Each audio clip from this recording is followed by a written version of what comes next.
And I'm about to be really annoying right now, but I don't think this was the perfect 5-star for me because I don't know what I'm doing with my life now. I feel like I'm kind of like ruining the reading experience by doing this video because now I feel like whenever I'm reading a book in my head now, I'm thinking, is this a 5-star? Could this be a 5-star? What is a 5-star? Because now I feel like I'm just desperate and I don't know what I'm doing, and am I gonna have a 5-star read ever again? Hey there, hi, my name is Gabby. Welcome back to my channel. Today I'm gonna be starting on a reading vlog. I feel so unprepared because usually, you know, whenever I make these reading vlogs, I usually film the intro at the end of the reading vlog because I'm afraid of commitment, and I'm afraid that like sometimes if I film the intro then like I won't follow through on the books that I said I was gonna read, and then it's like this huge, you know, like a stressful thing. But today I'm gonna be starting on a reading vlog that I'm very excited to try out, and it's this new trend that I've been seeing going around booktube lately where it's like I cannot stop this reading vlog until I find a 5-star read.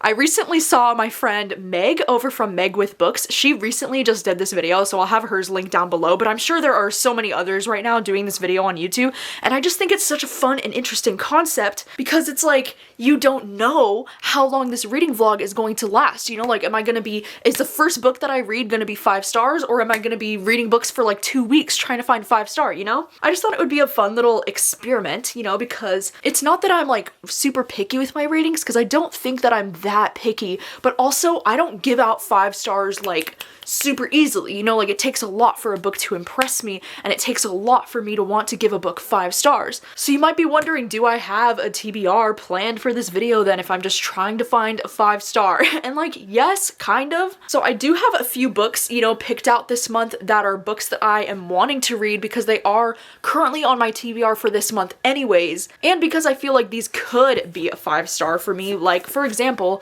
The Neighbor Favor. This is a romance that I don't know what it is about this book. I just have a gut feeling that it could be a 5-star for me. I mean, has my gut been wrong before? Yes. But also, I just feel like this one, you know, I feel good about it because this one, it's about a shy bookworm who falls for her author neighbor. Like, he's an author, he lives next door. She doesn't know that he's an author though. Like, they're secretly corresponding with each other and they don't know that it's each other. It just has a lot of my favorite romance tropes, and so like I'm hopeful that this one could be a 5-star read. I think I'm gonna start with this one for this video. Also because I just got the audiobook from my library, and my audiobook, it's like a skip the line loan or something, so I only get it for a week, and so I'm like, oh shit, like I need to read this now. Like, that's my library telling me to get on it. So I think I'm gonna start with this one. But then I also have other books that I'm hoping to read this month, like say for example, Spells for Forgetting. This is one that I decided to read from my Patreon prompts jar, you know, and this is one that I have no idea if this could be a 5-star or not, you know, because this one, you know, it is a little bit out of my comfort zone from what I've heard, because I heard it involves some like magical elements to it, and so I don't really know. What if I love it? You know, like my friend Brittany gave this 5 stars, so what if I do? Like, maybe I can read this one for this video. And then, you know, of course I do have my book troop pick for this month, How to Sell a Haunted House by Grady Hendrix, and I am nervous and excited in equal measures to read this book because I've been hearing such mixed things. You know, it seems like people either really seem to love or hate this one, and so I don't know, wouldn't that be so cool if my first ever book troop pick to be a 5-star read happened in this video? I just think that would be a really iconic moment, you know, for me. So like, maybe if none of these other books end up being a 5-star, then maybe this will be the one. I don't know. But I think for now, I am going to start with The Neighbor Favor, and we'll just kind of see how this vlog goes. Obviously, I have no idea how long this reading vlog is gonna last. Like, what if this book's a 5-star? Like, who knows? We'll have to see. I made this fancy dinner with broccoli and chicken and kind of like a Alfredo pasta. It was originally like a HelloFresh recipe, but we tweaked it to have chicken instead of shrimp.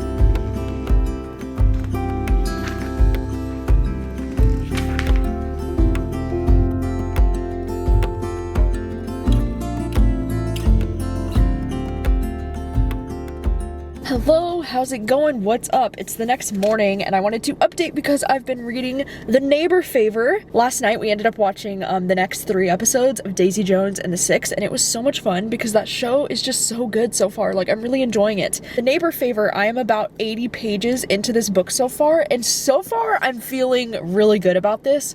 It's kind of interesting because in this book, it starts with like a part 1, and that first section of the book is just emails between these two characters, which I was like, oh my gosh, I don't know how I feel about this at first, because, you know, sometimes I feel like that writing choice can be a little bit, like, I don't know, repetitive. Like, I was getting almost like Dear Erin, like by Mariana Zapata vibes from that beginning, but at the same time, their emails, like back and forth, like I could already feel the chemistry happening between them, and so I was kind of here for it, you know? It was about 60 pages of just them exchanging emails at the beginning, and it's interesting because she reaches out to him because he's the author of this popular fantasy book that she really enjoyed, but it was like the only fantasy book that he'd ever written, and so she reaches out to like let him know that she's a really big fan of his, and then they just kind of start talking in emails, and this goes on for like months and months of exchanges of just going back and forth and talking via email, and then they make this plan that they want to FaceTime or like they want to Skype, you know, to be able to like see each other, and then he doesn't show up and he like stops responding to her emails,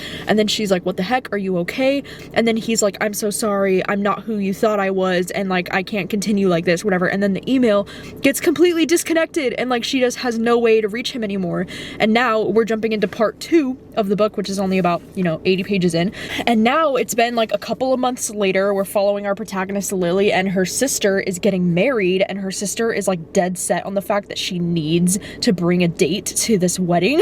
And so she's like telling her like, don't worry, I can bring my own date. And so she's determined, you know, that she's gonna bring a date to her sister's wedding, and she's gonna figure it out on her own. And she's been eyeballing this guy that's like her next door neighbor named Nick, and she doesn't really know him that well, but she feels like really attracted to him.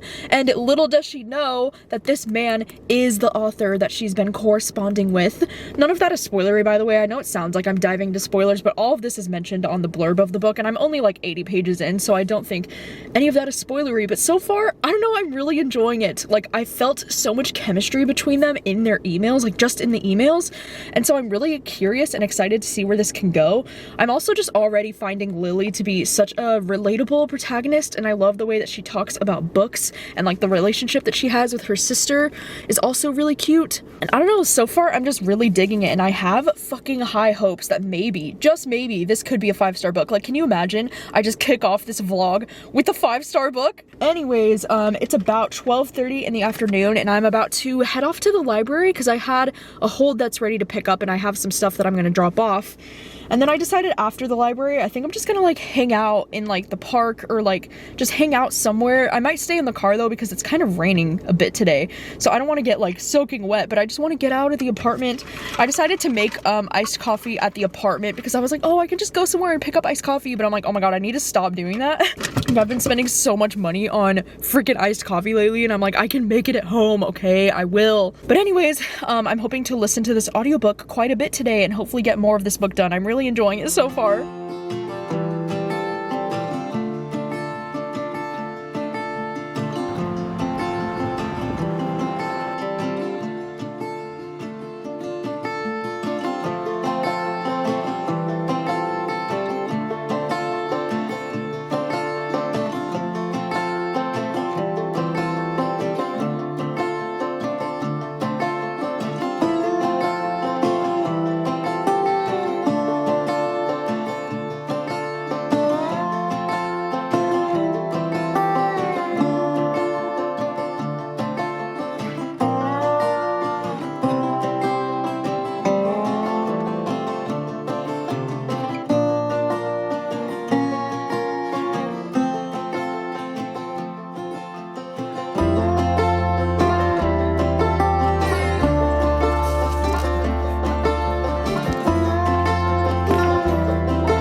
is just after 2 o'clock in the afternoon, and I've just been, you know, chilling. I've just been sitting here at a park. It's been pretty cloudy and rainy this afternoon, but I've been reading The Neighbor Favor, and I'm now about 244 pages in, so I'm pretty deep in at this point, and I've really been enjoying this book. I can see how people might have, you know, some complaints with this one, because it is one of those tropes where, like, he knows that she's the one that he's been corresponding with, but she doesn't know that he knows, you know? So it's kind of like a You've Got Mail situation, because he's essentially lying to her this whole time and, like, not admitting that he's been the one, you know, writing her all these emails, which, to be honest, like, yeah, it does bother me a little bit, because I feel like it's kind of just like that miscommunication trope, like, constantly being used over and over again, because he has every opportunity to tell her, like, hey, just so you know, I was actually the one emailing you.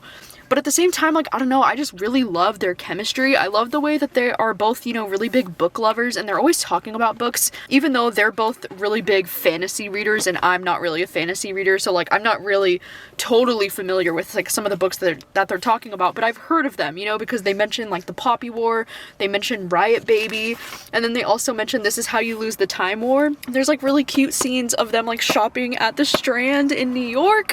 Like, I'm kind of obsessed. I love that this takes place in New York. And I don't know, I just really love their chemistry. I love, like, the setting of, like, you know, her sister's getting married, so I love the, like, wedding kind of, or, like, pre-wedding vibes that this book also has. I also love, you know, we're getting to a point now in the book where we're starting to learn a little bit more about Nick's character and, like, his backstory and, like, why he is the way he is, and I like learning more about him. And again, I just think they have really cute chemistry. Like, I don't know, I'm just really digging them together, and I feel like so far this is going very well, because I could see myself giving this 4 or 5 stars depending on how the rest of this book goes, you know? I'm a little bit nervous for, like, this third act conflict, because I have a feeling it's gonna be, you know, her finding out, like, oh my god, like, you lied to me this whole time, and, like, that is a pretty big betrayal. Like, I don't know how he's gonna come back from this, you know? So, like, I'm definitely curious to see how it goes, but yeah, it's been a really lovely afternoon. I did end up going to the library earlier, and I ran into one of my old coworkers at the library. Like, how cool is that? And I haven't seen her in, like, a few years, so it was really cool to catch up with, like, an old friend. And then while at the library, I did pick up a few different things, but this is one that I've been hearing about, and I put it on hold because my Patreon exclusive, like, 48-hour Screaming Color readathon is going to be happening at the end of this month, and the color is for green on the cover, and so this book has a lot of green on the cover, so that's kind of why I wanted to have it for that readathon. So isn't it so cool? It's, like, perfect timing that I got this one. I also saw that they had one of the new Junji Ito's there. I think this one's called The Liminal Zone. And this one, I haven't heard too many people talking about this one, but, you know, it's the new Junji Ito, so I just really wanted to check it out. And I love this one's, like, in hardcover. It's so nice. I do have, later tonight going on, I do have a Patreon movie night for She's the Man, which I'm really excited for that, because She's the Man is, like, one of my favorite rom-com movies, like, of all time. So I can't wait to watch that with everyone, but that doesn't start for another, like, 4 hours or so. So I think I'm just gonna continue listening to this on audio throughout the day and maybe try to finish it, because I am really enjoying this, and I'm so curious to see how this conflict is gonna go towards the end, because, ooh! This day, on my hand. You watch papers in the bathroom. Really looked up to find Danny Williams leaning against.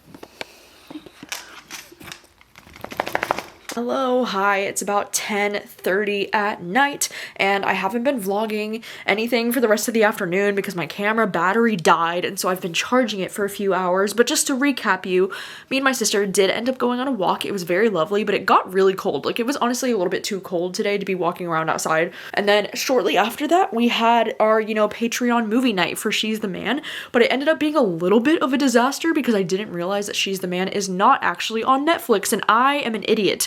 But luckily it was available to stream on Paramount Plus, and luckily everyone was so kind in the Patreon, you know, watch party, and so we were able to watch it anyways, and it was so great. I love that movie so freaking much. But I did want to let you know that I have just finished The Neighbor Favor. I was listening to this after we went on a walk and right before dinner, and I was able to get almost that entire chunk done, and I'm about to be really annoying right now, but I don't think this was the perfect 5-star for me, but we're fucking close, okay? With this book, we got freaking close, because I think I'm probably gonna end up giving this book like 4 to like 4.5 stars, and that's for a few different reasons. Kind of appreciate the fact that the third act conflict happens kind of like earlier on than I was expecting it to, and it's nice because then we get time to spend with this couple. It's not just like, you know, oh, there's this third act conflict and then they get together and then the book ends, you know, because I know a lot of romance books, they'll just do that where like the couple gets together and then you don't actually get to like see them be together.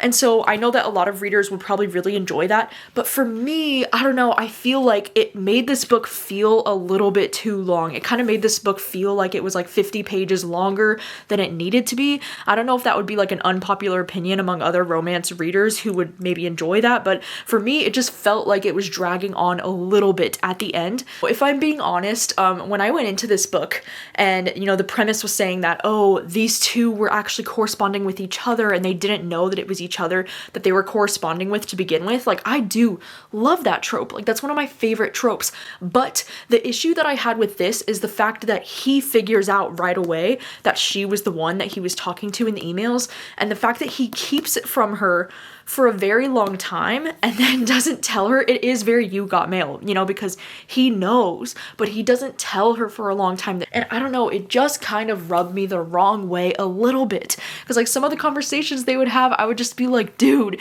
like he just had so many opportunities to tell her and he just chose not to. I don't know, at times it was frustrating. I felt a little icky about it. I was just like, bro, you're basically catfishing her. This is not cool. Like, you need to let her know who you are. And so those things just bugged me a little bit, to the point where I don't think I can give this the full 5 stars, which is annoying because, you know, the whole point of this video is for me to try to find a 5-star, and I know I'm being so nitpicky right now, but I think this is about like a 4.5 for me, if I'm being honest. I know, isn't that obnoxious? But because it wasn't a perfect 5-star for me, that means the vlog can continue, right? So I mean, maybe it's kind of a good thing. I still, though, I love this so much. Like, this was not disappointing for me in any way. Like, it's still a 4.5 star. I loved this. Like, I'll be highly recommending this as a romance book. It was so cute.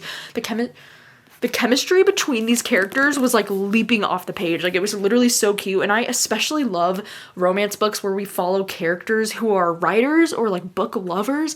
It just makes the book so much more entertaining and like relatable for me.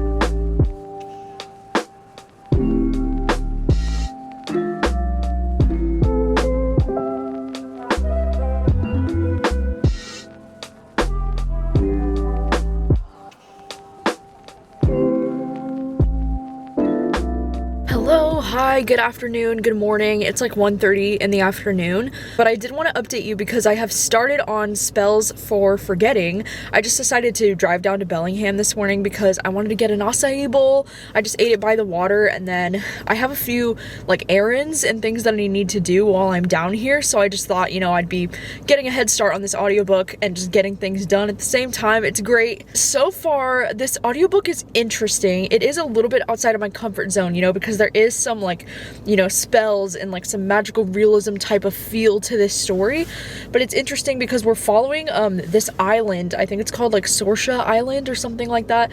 And there was this mysterious thing that happened all these years ago where like this young girl Lily was murdered, and this guy August was accused of murdering her. And so we're following the protagonist that we're following in the story. She used to be in love with August. Like, August was like her first love, and then Lily was her best friend. So it's like a very unique perspective to get. I don't know why when I was starting this story I was so confused, because I thought that what was happening was that the protagonist was with Lily and then Lily was murdered, but then I realized it's like, no, she was with August and then Lily was her best friend. But I feel like the story would be better if she was with Lily. I don't know, I was so confused right from the jump, but so far it's going okay. I'm not feeling like an immediate, you know, connection with any of these characters, and like, I don't know, the writing style, because it's a little bit more like fantasy feeling at times, I feel myself like my attention starts to like drift a little bit, so I have to keep like snapping back to like focus on the audiobook. So like, I don't know, I feel like so far it's not looking like this will be a 5-star for me, but I'm just gonna continue because I'm only like, you know, 2 hours and 15 minutes into this audiobook, so I'm barely really making a dent in it yet, but like, we'll see how it goes. I'm just gonna keep listening to it today while I'm driving around town and getting things done.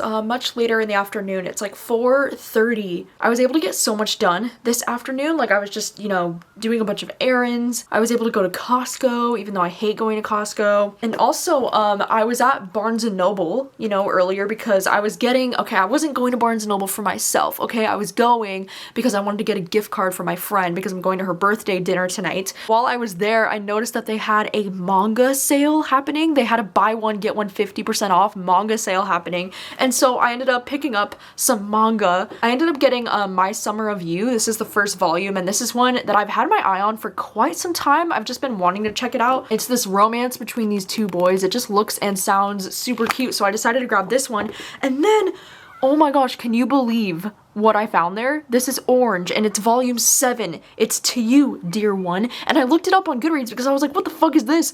And apparently this just got published like this month, in the month of March. And I was like, what? Like, did I know about this? Like, what? And so this is, the volume of Orange, I guess, that takes place after the 6th volume, which is like the future volume. And so I was so excited to see this, and this was the main reason why I ended up buying, manga in the first place, because I was kind of browsing and I was like, I don't think I need anything. And then I just saw this and I was like, what the fuck is that? And so I bought this. Hopefully, you know, if this vlog doesn't end up going that well, maybe this one would be a 5-star for me, you know, because I am pretty obsessed with Orange. But anyways, I've been reading Spells for Forgetting. I'm 33% of the way through the audiobook now, which puts me at page 112. And I'm sad to say this, but I feel like I'm gonna have to DNF Spells for Forgetting for now. Because unfortunately, like, I don't know if it's just me or if it's the book, but I'm just not connecting with these characters, and I'm really not a fantasy girly. Like, even the slightest amount of fantasy in this, it's like my eyes glaze over and I just get so bored and I don't care. But also, there are so many characters. Like, I thought it was so simple, you know? I thought we were just gonna be following the main 3 characters, you know, because we have Emery, we have August, and then they both have Lily as like their connection. I thought the story would be centered on the 3 of them, but no, we get chapter perspectives from like other random characters, like this character named Dutch. I was like, okay, what the heck? This is so random. And now I just started a chapter where it says it's from Noah's perspective, and I'm like, who the fuck is Noah? So I don't know if this is just something that I'm not really in the mood for right now, or if this is just not really my kind of book. I also think, you know, for this book being an adult book, I feel like these characters read super young. Like, I feel like I'm reading YA as I'm reading this, which I know, I guess I'm not, because I think these characters are like in their 30s now, but they really don't read that way. Like, I don't know why, they really read like young adult characters to me. And I'm also just like not really vibing with this romance between August and Emery. It's like there's like a lot of drama, and there's a lot of like, maybe it's because it's like a second chance kind of situation that I just don't care that much because I don't know their history, but it keeps teasing you like, oh my god, we were just like so in love. But like, I don't see it, you know, like I don't see any of that. I don't care. And so I don't know, I don't want to get into a reading slump right now, like that would not be the move. And because this whole, you know, because this whole reading vlog is about me trying to find a 5-star, I can almost guarantee with certain confidence at this moment in time that this would not be a 5-star from me. I'm thinking it would probably be like a 3-star at the most. But with that being said, I do want to DNF this for now. I don't think I'm gonna like unhaul this though or anything, because it's one of the most beautiful books that I've ever, you know, owned in my life. Like, it's stunning, but also because maybe one day I will be more in the mood for something like this and I can come back to it, but right now is not that time. Tonight I'm gonna be going out to dinner with my friends Josh and Katie because it's Katie's birthday, and so I'm very excited to see them and to hang out, and hopefully I'll be reading something else very soon.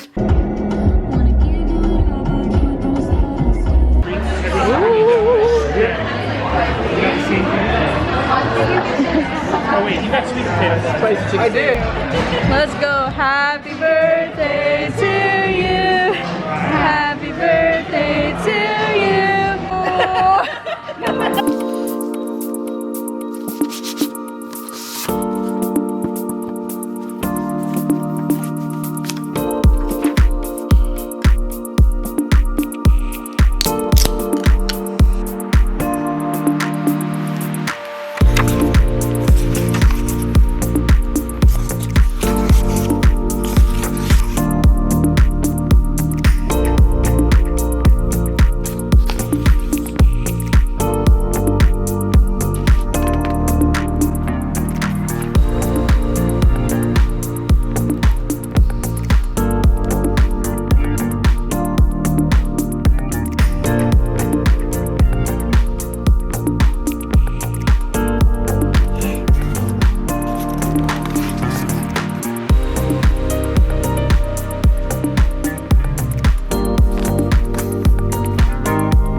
How's it going? It has been such a strange night. It's almost 10 o'clock at night now, but earlier tonight I got the chance to start on How to Sell a Haunted House by Grady Hendrix. And right now I'm about 116 pages into this book, but it was so crazy because while I was starting it, you know, I had just taken a shower, I washed my hair, I even washed some of my blankets and my bed sheets so they smelled so freaking good, and I was laying in bed with my cider cracked open, just having a great time, and then the fucking power went out. Like, what the heck? It's so weird because there was no, like, it's not even stormy outside, or like there's no logical explanation for why we would have lost power, but our entire neighborhood, like all the surrounding neighborhoods, just lost power, and the power was out for like 2 hours, which was so bizarre. It was just such an unexpected moment to happen, but it was actually really nice because I got to light a bunch of candles in my room, as you can see behind me, and then I was kind of just listening to the audiobook and kind of reading this in the glow of my like laptop's computer screen, you know, because I still had my laptop open. You know, the most annoying thing was that I was uploading a video to YouTube and my video was at 92% when the power went out, because then of course my Wi-Fi connection went out and then I, you know, couldn't finish uploading the video. I was like, God damn it. But now the power's back on, all is right with the world. What would we be without power? I don't know what I would do. Anyways, How to Sell a Haunted House. Let's talk about it.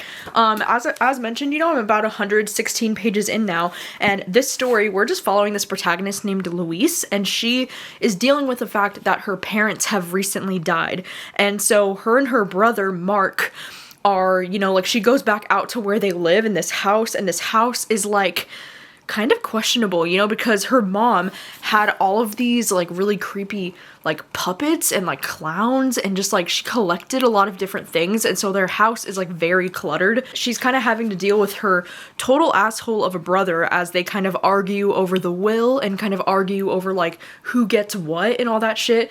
And so far, I don't know, so far it's feeling okay for me. I was actually really liking it in the beginning. Like the first like 60 pages or so, I was like, oh my god, you know, like this could be a 5-star, like I'm really enjoying it. And then I don't know, it's not that the book has gotten like bad or anything, but it just feels like I'm starting to hit a rut where the story feels like a little bit repetitive, because it's just like the siblings constantly fighting, and like I need something more to be happening in the story right now. But also, like, I kind of love the way that Grady Hendrix is doing this, where he just kind of drops in these like creepy little moments, you know, because it'll be like a moment where like, ooh, the TV like turns on by itself, and she's like, what the heck, like I shut that off, and then she'll go and like unplug it from the wall, but then somehow when she comes back into that room the TV's on again, you know. It's kind of like spooky like little haunted house moments like that, or like she threw out something and then when she looks back in the trash can it's gone and there's like a hole in the trash bag, and it's like, what the fuck. Like, I love the kind of creepy, spooky little moments that are happening so far. I don't necessarily love either Luis or Mark as characters. I mean, we are mainly only following from Luis's perspective, and then Mark is just this complete douchebag of a brother, like a total douchebag. But I don't know, it's like, it's kind of like fun and weird so far. I'm not feeling passionately about it, but I'm not hating it, and so I feel like I'm kind of like ruining the reading experience by doing this video, because now I feel like whenever I'm reading a book, in my head now I'm thinking, is this a 5-star? Could this be a 5-star? What is a 5-star? And I think I'm just really overthinking it, so I think I'm just gonna like try to shut off my brain and just kind of read this book and experience it and enjoy it, you know? I think I might listen to a little bit more of this audiobook tonight before bed, and then maybe try to finish up on this tomorrow, because I'm really enjoying it. This book is a little bit longer too. It's like a little bit over 400 pages, which I didn't realize. So I would like to get to maybe the halfway point tonight and then try to finish the rest tomorrow. Okay, hello. It's been about a little more than 24 hours since the last time that I updated you. I did read a little bit of How to Sell a Haunted House yesterday. I got it to page 263. I could have probably finished this yesterday if I really wanted to, but that's the thing, is that I didn't really want to. And honestly, like, I don't really see myself giving this book 5 stars at this point. Like, I don't even know if I see myself giving this 4 stars. I don't think it's going very well. I don't know. I feel like both of these main characters that we're following, you know, both of these siblings, they're just very frustrating characters at times, and it's like hard to root for either of them because they're just so toxic when they're together. And I also feel like this book is really about, like, the main storyline is about something that I wasn't really expecting for the whole story to be about.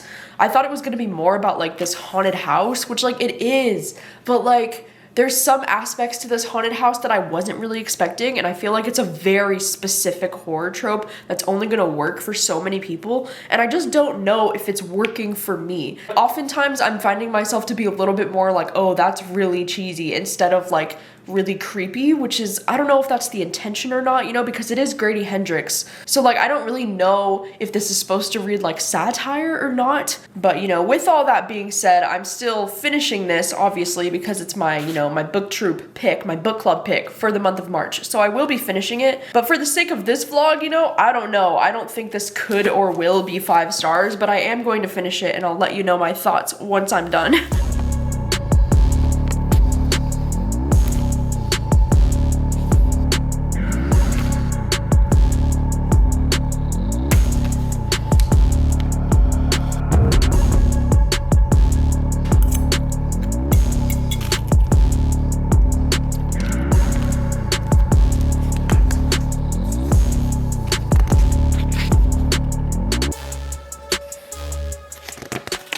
Okay, hello. It has been quite some time since the last time that I updated this vlog, but I did want to update because I have finished How to Sell a Haunted House. Took me days to get through. I thought this was going to be a quick read, but I just kept having to put this book down because I like didn't really care that much, or I found myself getting bored, or I just like, I don't know, I didn't love this the way that I thought I would. It's actually my book troop pick, you know, for the month of March, so I will be discussing this book in a live show with my friends Gavin and Lexi. That's going to be happening on April 1st, and so I don't want to get too much like into my thoughts about this book because I do want to save it for the live show. But let's just say this book ended up being about something that I just didn't really care that much about. I feel like this is a story that had so much potential, and it did feel very like on brand for Grady Hendrix and like his particular kind of weird, but at the same time I just found myself really not that invested, and I don't know, I didn't have as good of a time as I was hoping for. It wasn't a bad book, I don't think, it just wasn't really for me.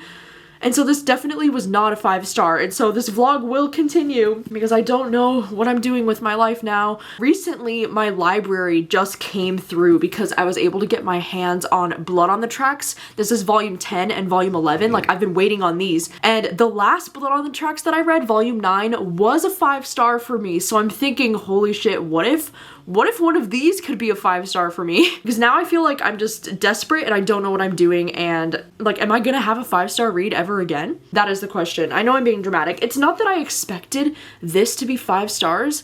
It's just, I just expected more, you know? I expected it to at least be a 4 star. Anyways, I'm going to go and make breakfast now, and then hopefully later today, I will be able to jump into these, and like, who knows? We might just have a 5 star upon our hands with these.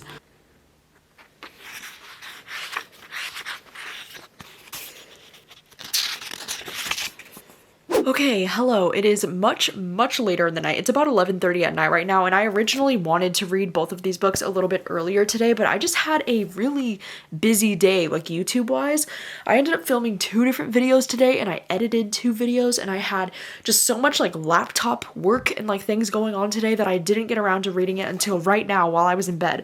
And I read volume 10, and as much as I loved volume 10, I was like, okay, I have to be honest with myself. This is a 4 star. Because I don't want to just like give a book 5 stars just for the sake of like wrapping up this vlog, even though I'm like starting to get nervous that I'll never have a 5 star again because I jinxed it or something. But this was amazing. This was 4 stars, but oh my gosh, you guys, I just finished volume 11, and like volume 11 was without a doubt a 5 star. Oh my god, this shit was amazing. I think this one, volume 11 of Blood on the Tracks, is really starting to change like the direction of the story in a way that's just really intense. I also feel like in this one stands out to me as something really different for the series because some of the, you know, illustrations, the style of the illustrations got a little bit different at times in this one.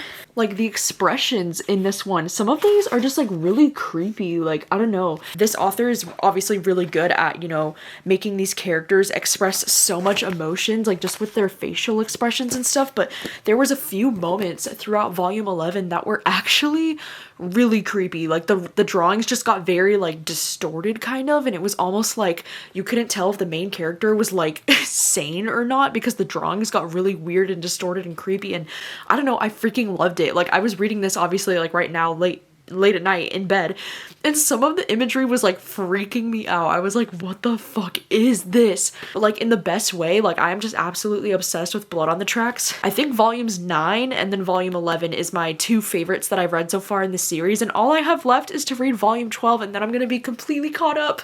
I am so not ready to stop reading these books. Like I think these volumes are so freaking good, and I'm so happy to have had a 5-star. Like we freaking did it. Let's go. I'm not gonna lie, I was getting a little nervous there because I was like, what if I just totally jinx myself and now I'm just gonna be way too like critical with my brain and not give anything 5 stars. But you know, I can always rely on the manga to get me through it. You know, this is why I read manga, because manga is just so great. So I'm very happy about this. I would love to know, you know, if you've read any of the books that I read during this video, let me know what you think of them and if any of them were 5 stars for you. I would also love to know if you would like to see another vlog kind of like this in the future where I like can't stop reading until I find a 5-star book, because I do think this is a vlog that I could do again. You know, I'm not totally scared and put off from trying to do this vlog again in the future.